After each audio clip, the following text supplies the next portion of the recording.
बिस्मिल्लाहिर्रहमानिर्रहीम। अस्सलाम वालेकुम।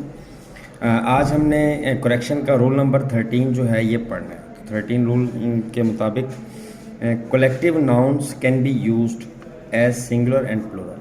कलेक्टिव नाउन जो होते हैं इन्हें हम सिंगुलर और प्लूरल दोनों के तौर पर इस्तेमाल कर सकते हैं। और ये बात आपको पहले से पता है कि कलेक्टिव नाउन किसको कहते हैं। वो ऐसे नाउन्स जो एक्ट तो एज ए सिंगुलर करते हैं बट रिप्रेजेंट जो है वो प्लूरल चीज़ों को करते हैं। लेकिन यहाँ मैंने आपको जो बात बताई है वो ये है कि इनको सिंगुलर एंड प्लूरल दोनों सूरतों के लिए, दोनों जो है सिचुएशन में या दोनों लिहाज से इस्तेमाल किया जा सकता है। अब कैसे? अब यहाँ पे नीचे एग्जांपल देखें, द क्राउड हैज़ गैदर्ड। ठीक है, एक हजूम जमा हो चुका है। तो यहाँ पर देखें कि मैंने क्राउड को सिंगुलर लिया और उसके साथ जो है एक यहाँ पर सिंगुलर हेल्पिंग वर्ब हैज़ जो है वो मैंने पुट किया। जबकि नीचे देखें the crowd are taking their seats. ठीक है, हजूम में मौजूद लोग अपनी अपनी नशिस्तों पर बैठ रहे हैं। अब यहाँ पर जो है वो क्राउड के साथ देखें मैंने एक प्लूरल हेल्पिंग वर्ब या प्लूरल वर्ब आर इस्तेमाल किया। तो इन दोनों एग्जाम्पल्स में जो चीज़ आपने फ़र्क करना है, डिफरेंस है, वो ये है कि क्राउड यहाँ पर एज ए यूनिट एक्ट कर रहा है। That's why I put here has. Crowd has gathered, वहाँ एक हजूम जमा हो गया। सो यहाँ पर जो क्राउड है ये एक यूनिट के तौर पर जो है वो एक्ट कर रहा है। जबकि यहाँ पर यही वर्ड कलेक्टिव नाउन क्राउड था, crowd are taking their seats, कि क्राउड में मौजूद लोग अपनी अपनी नशिस्त संभाल रहे हैं। यानी है तो क्राउड बट जो एक्शन परफॉर्म हो रहा है उसमें हर शख्स क्राउड में जो मौजूद है वो अलग अलग एक्शन को जो है वो परफॉर्म करेगा।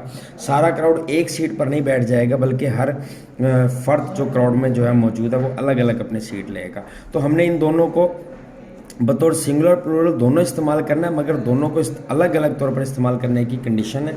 कंडीशन ये है कि अगर collective noun as a unit act करेगा तो हम सिंगुलर वर्ब इस्तेमाल करेंगे। अगर एज ए जो है वो एक्ट तो करेगा बतौर कलेक्टिव नाउन, लेकिन उसके अंदर जो उसके जो रिप्रेजेंटेटिव हैं उस क्राउड में मौजूद जो लोग हैं उनकी अलग अलग जो है वो उनके एक्शंस को शो करेगा। यहाँ पे नीचे लिखा हुआ भी है कि कलेक्टिव नाउन एज यूनिट तो सिंगुलर वर्ब जो है वो कैरी करेगा जब वो एज ए यूनिट एक्ट कर रहा होगा। जैसे the team is playing well, तो यहाँ पर पूरी टीम की बात हो रही है कि पूरी टीम ने क्या किया, अच्छा खेला। सो यहाँ पर हमने इसको एज ए सिंगुलर लिया क्योंकि टीम यहाँ पर एज ए यूनिट जो है वो एक्ट कर रही है। नीचे देखें the committee is United on this issue, कि इस इशू पर कमेटी जो है वो मुत्तहिद है। यानी यहाँ पर कमेटी जो है एज ए ग्रुप कह लें या एज ए यूनिट जो है वो रिप्रेजेंट हो रहा है ये वर्ड। नीचे देखें when collective noun represents each member of the group, यानी मैं कहूँ कि represent action of the each member. यहाँ पर अगर मैं एक्शन का लफ्ज़ ऐड कर दूँ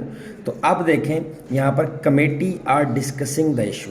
अब कमेटी यहाँ पर कलेक्टिव नाउन है, डिस्कसिंग द इशू यानी कमेटी एक साथ तो सारे नहीं बोलेंगे, कमेटी में मौजूद तमाम लोग अलग अलग जो है वो अपना पॉइंट ऑफ व्यू देंगे। तो यहाँ पर जब कलेक्टिव नाउन ये आएगा कमेटी, तो यहाँ पर ये रिप्रेजेंट कर रहा है हर शख्स के अलग अलग एक्शन को। यानी कमेटी में अगर 10 लोग मौजूद हैं, वो जब डिस्कस कर रहे हैं किसी इशू को, तो हर शख्स अपनी राय अलग अलग देगा, एक वक्फे के बाद देगा। ये नहीं कि 10 के 10 लोग इकट्ठे बोलेंगे। तो थोड़ा सा कंसेप्चुअल कॉन्सेप्ट है ये, आपने इसको माइंड में रखना है कि जिस वक्त कोई भी collective noun as unit act कर रहा होगा देन हम उसके बाद सिंगुलर जो है वो हेल्पिंग वर्ब पुट करेंगे।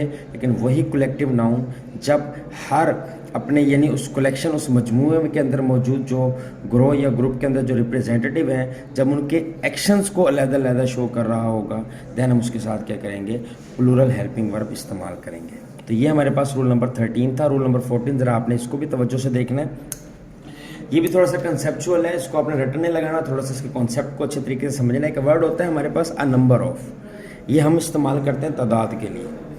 अ नंबर ऑफ प्लूरल वर्ब इस्तेमाल होगा जब ये तादाद को जाहिर करेगा। यानी अ नंबर ऑफ जो ये एक वर्ड है, हमारी एक फ्रेज़ है, जब ये फ्रेज़ तादाद को जाहिर कर रहा होगा तो हम इसके बाद प्लूरल वर्ब लगाएंगे।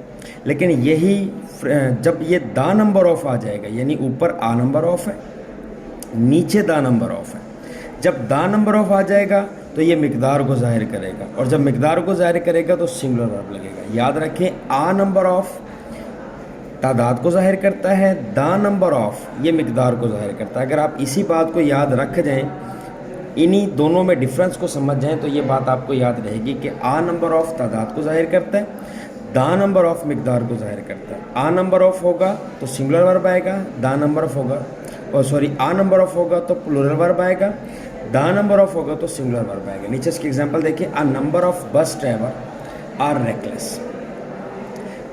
जो बस चलाने वाले ड्राइवर्स हैं उनकी एक बड़ी तादाद रेकलेस है, यानी लापरवाही के साथ ड्राइव करती है। A number of doctors are well mannered, ठीक है, डॉक्टरों की एक बड़ी तादाद अच्छे इखलाक की मालिक है। तो यहाँ पर आ नंबर ऑफ है। अब नीचे देखें, the number of drivers who drive recklessly, उन ड्राइवर्स की तादाद जो लापरवाही के साथ चलाते हैं, इज़ इंक्रीजिंग, बढ़ रही है। यहाँ पर देखें इज़, यहाँ पर बेसिकली ये दा नंबर ऑफ मिकदार को जाहिर कर रहा है। और एक चीज़ आपको और बता दूँ कि हमने यहाँ पर the number of driver who drive, अब यहाँ पर जो ड्राइवर है ये स्पेसिफिक हो गए हैं, इसलिए यहाँ पर हमने दा लगाया नंबर के साथ। अब दा नंबर ऑफ आ गया, जब दा नंबर ऑफ आ गया तो मैंने पहले बता दिया था कि दा नंबर ऑफ जो है वो क्वांटिटी के लिए लगता होता है, और जब क्वांटिटी के लिए आ जाएगा तो ये जो है सिंगुलर हेल्पिंग वर्ब को कैरी करेगा। तो the number of drivers who drive recklessly is increasing. नीचे देखें, the number of police officials who behave well is decreasing. उन, अब दा लग गया, जब दा लग गया तो डेफिनेटली ये क्या आ गई, मिकदार आ गई। जब मिकदार आ गई तो हेल्पिंग वर्ब क्या हो जाएगा, singular. The number of police officials who behave well is decreasing. Police अफसरान जिनका रवैया अच्छा है उनकी तादाद क्या हो रही है, कम हो रही है। तो यहाँ पर भी तादाद तो है, लेकिन ये दा नंबर ऑफ जो है वो बेसिकली कम होती हुई मिकदार को जाहिर करता है। होती ये भी तादाद है, बट थोड़ा सा कंसेप्चुअली आपने इसको समझना है। उसके बाद हम आ जाते हैं रूल नंबर 15 की तरफ। रूल नंबर 15, एक वर्ड हमारे पास होता है मेजॉरिटी। मेजॉरिटी हमेशा हम कसरत के लिए इस्तेमाल करते हैं, अक्सरियत के लिए इस्तेमाल करते हैं। तो मेजॉरिटी के साथ जब ऑफ प्रपोजिशन मौजूद होगा, याद रखें मेजॉरिटी के फ़ौरन बाद अगर ऑफ प्रपोजिशन है तो इसके बाद आने वाला जो नाउन होगा वो भी प्लूरल होगा, और नाउन प्लूरल होने के साथ जो वर्ब है वो भी क्या हो जाएगा, प्लूरल होगा। यानी मेजॉरिटी के बाद जब ऑफ होगा, आपने इसको तवज्जो से सुनना है, मेजॉरिटी के बाद ऑफ होगा, देन जो हमारे पास आगे नाउन आएगा वो प्लूरल होगा और वर्ब भी क्या आएगा, प्लूरल आएगा।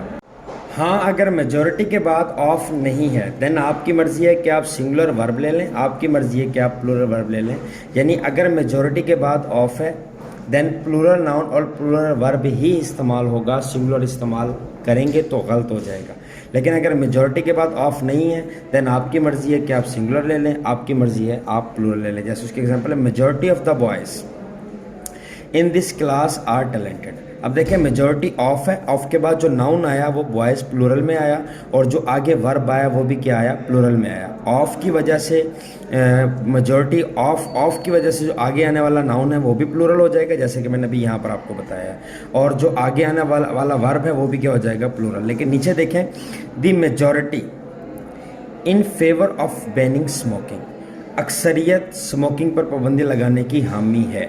तो आपकी मर्ज़ी है कि मेजॉरिटी के बाद अब ऑफ नहीं है, आपकी मर्ज़ी है कि आप इज़ इस्तेमाल करें, आपकी मर्ज़ी है आप आर इस्तेमाल करें, दोनों ही जो हैं वो क्या हो जाएंगे, ठीक हो।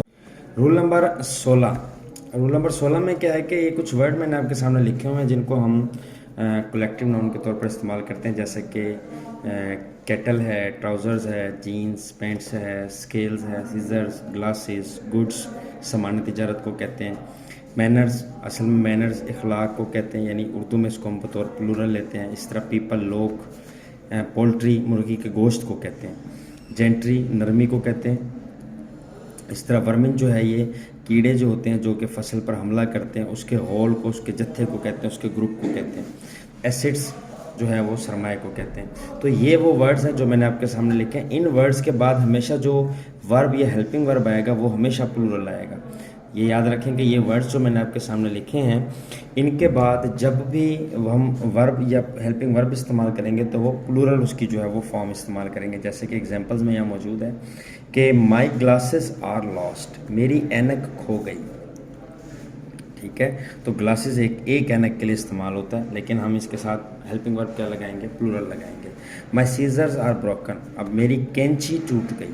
सीजर जो होती है कैंची को कहते हैं। और मेरी कैंची टूट गई। एक सीज़र के लिए भी हम सीज़र इस्तेमाल करते हैं, एक से ज़्यादा कैंची के लिए भी सीज़र इस्तेमाल करते हैं, तो एक के लिए भी आप आर लगाएंगे।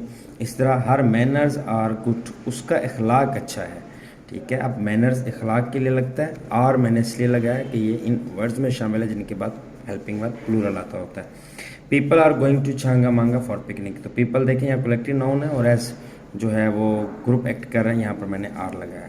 Vermin are spoiling the fields, vermin कहते हैं कीड़ों के घोल को। मैंने कि जैसा कि ऊपर भी बताया कि जब कीड़े घोल की शक्ल में, ग्रुप की शक्ल में किसी फसल पर हमला करते हैं तो उसके लिए वर्मिन, वर्मिन्स नहीं आएगा, वर्मिन आएगा। वर्मिन आर, और लेकिन हेल्पिंग वर्ब क्या आएगी इसके साथ, प्लूरल आएगा। Vermin are spoiling the field, कीड़ों का जो घोल है, कीड़ों का जो हमला है उसने खेतों को ख़राब कर दिया।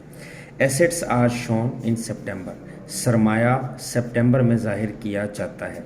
Gentry have been shown upon the poor, गरीबों पर नरमी बरती गई या गरीबों पर मेहरबानी दिखाई गई। तो जेंट्री नरमी के लिए, मेहरबानी के लिए इस्तेमाल होता है और इसके साथ हमने हेल्पिंग वर्ब क्या लगाया जी, प्लूरल लगाया। तो डियर स्टूडेंट्स, ये हमने आज 4 रूल पढ़े। बाकी के रूल्स के साथ इंशाल्लाह नेक्स्ट वीडियो में फिर हाजिर होंगे। बहुत शुक्रिया, अल्लाह हाफिज़।